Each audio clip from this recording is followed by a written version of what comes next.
Hi everyone. This is my fourth video talking about my current treatment process for OCD. Basically, today I started a few new exposures. They were helping me work on one of my compulsions or obsessions on the way I walk.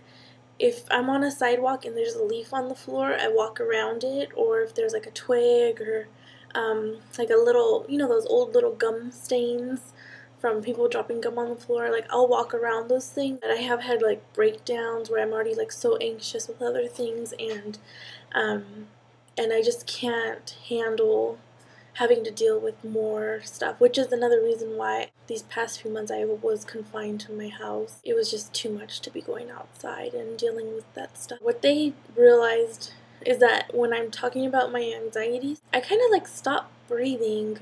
They had me work on that a little bit by getting a straw and breathing in and out through the straw. It helps my brain realize that shortness of breath and stuff doesn't always have to be associated with the obsessions and compulsions that I deal with on a day-to-day basis, if that makes sense. So anyways, that was yesterday, but today they had me do a whole different thing, and they still wanted to work with me on my contamination stuff. But I still have a pattern on how I wash my hand to ensure cleanliness. It goes above that 30-second rule. It's more like a 5-minute rule. They're having me cut down on the repetitions of how I like soap up, wash. Public restrooms, I'm scared of getting an STD from sitting on a toilet seat, or just places where multiple people use the bathroom. I hold my bladder and I don't go to the restroom. Sorry, TMI. Another thing I wanted to bring up is that this weekend in Minneapolis is the Obsessive Compulsive Foundation conference, and so the 3 out of our 4, I think, therapists are going to be presenting over there, so that's exciting. I'm really glad that that kind of stuff goes on, because there's a lot of therapists out there that say, oh yeah, like I understand the OCD, but they have no idea on how to treat it, really. Like my psychiatrist, for example, I told her, my hand washing had gotten bad, and my hand drying, you can't really see it. Between my fingers, the skin has gotten like raw and rough and just like darker from scrubbing in between. She told me, when I told her like my hand washing had gotten worse, she said, before you want to do it, just take a deep breath. And I looked at her like, if I could just take a deep breath and stop and not do it, I would, but I can't. And so that was just kind of frustrating. You're very fortunate if you can find somebody who understands OCD and can recognize the struggle that lies within trying to stop something. I guess kind of a question. There are a lot of people who have anxiety that are making videos. Not too many that have OCD that are making videos, because I know I go through this kind of self-talk, self-sabotage of avoiding social situations. So I'm just wondering how other people with anxiety disorders, you have a fear associated with making the videos. I want to do it because I want to share my story. I do it because I think it's good for me to document and to look at later on and see how my progress is going. But I'm also very terrified of, like, for example, you, whoever you may be that's watching this video, is thinking about me. But I just wonder if you have similar thoughts, I guess.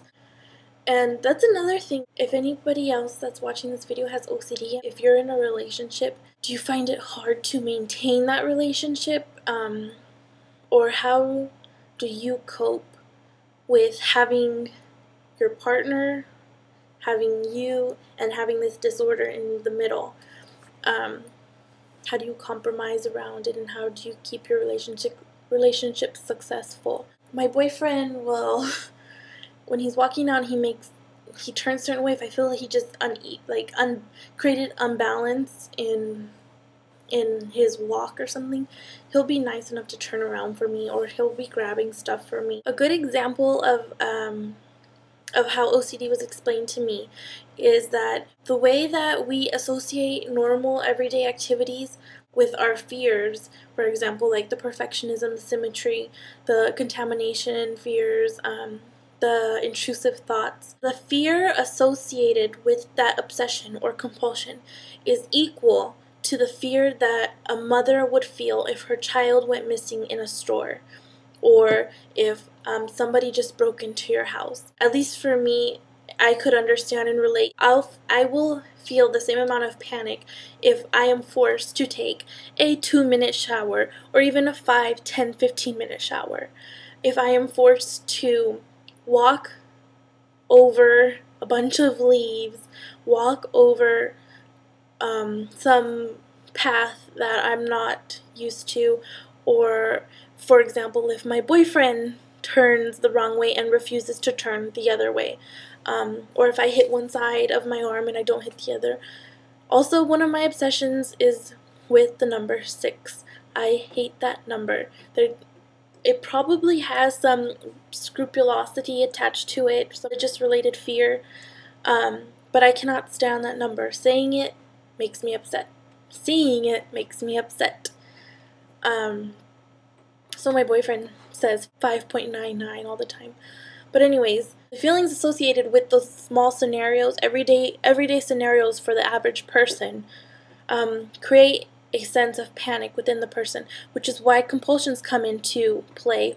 Those compulsions are meant to relieve that fear, are meant to relieve that panic, because in the long run, our compulsions serve us no purpose, serve us no good.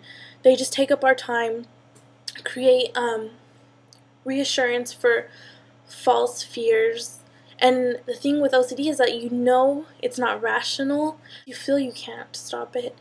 Sometimes I'll laugh about it, sometimes I won't, sometimes I'll cry.